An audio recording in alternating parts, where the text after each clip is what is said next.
Magandang umaga po sa ating lahat. Narito ang ating weather update para sa araw ng Martes, October 14, 2025. Sa ngayon, patuloy ang pag-iral ng easterlies or yung mainit at malinsangan na hangin na nanggagaling sa dagat Pasipiko dito sa may Luzon at Visayas. Samantala, meron tayong minomonitor na low pressure area dito sa labas ng ating Philippine Area of Responsibility. Ito ay huling namataan sa layong 1,785 kilometers east ng southern Mindanao. Sa ngayon, medium chance ito na maging isang ganap na bagyo, meaning mababa yung chance niya ng development into a tropical cyclone within the next 24 hours. Pero sa mga susunod na araw, tumataas yung posibilidad na ito yung maging isang ganap na bagyo. Posible itong pumasok ng ating PAR by Thursday or Friday bilang bagyo at papangalanan natin itong Ramil. So current analysis po natin, posible itong lumapit dito sa may northern Luzon, kaya inaasahan natin malaking bahagi ng Luzon ang makakaranas ng mga pag-ulan pagdating ng ating weekend. Pero sa ngayon, malayo pa po itong low pressure area natin, so posibleng magbago pa rin po itong track natin. Patuloy natin itong imomonitor.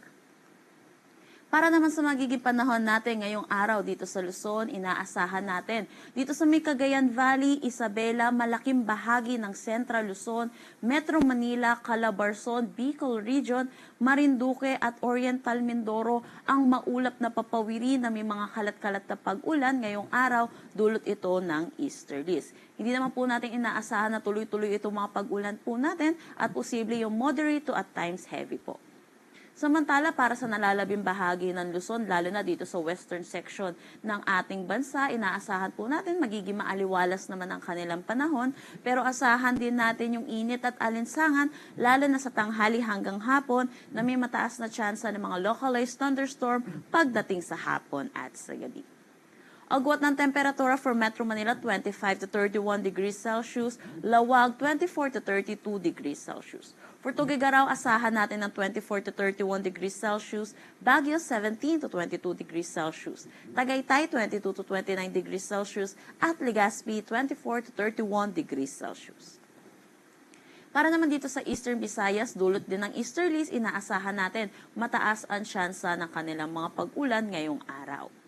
Samantala, para naman dito sa Palawan, nalalabing bahagi ng Visayas at buong Mindanao, magiging maaliwalas din ang kanilang panahon. Pero asahan nga din po natin yung init at alinsangan, lalo na sa tanghali hanggang hapon, na may mga tsansa po ng mga localized thunderstorm pagdating sa hapon at sa gabi. Ugaliin po natin magdala ng payong, pananggalan sa init at mga pag-ulan, lalo na sa hapon at sa gabi.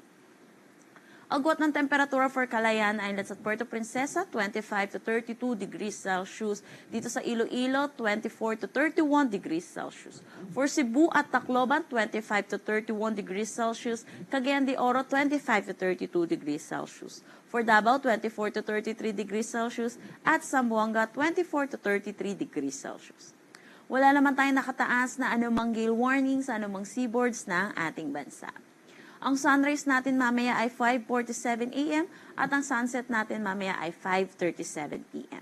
Para sa karagdagang impormasyon, bisitahin ang aming mga social media pages at ang aming website pag-asa.dost.gov.ph. At yan po muna ang latest dito sa Pag-asa Weather Forecasting Center. Chanel Dominguez po at magandang umaga.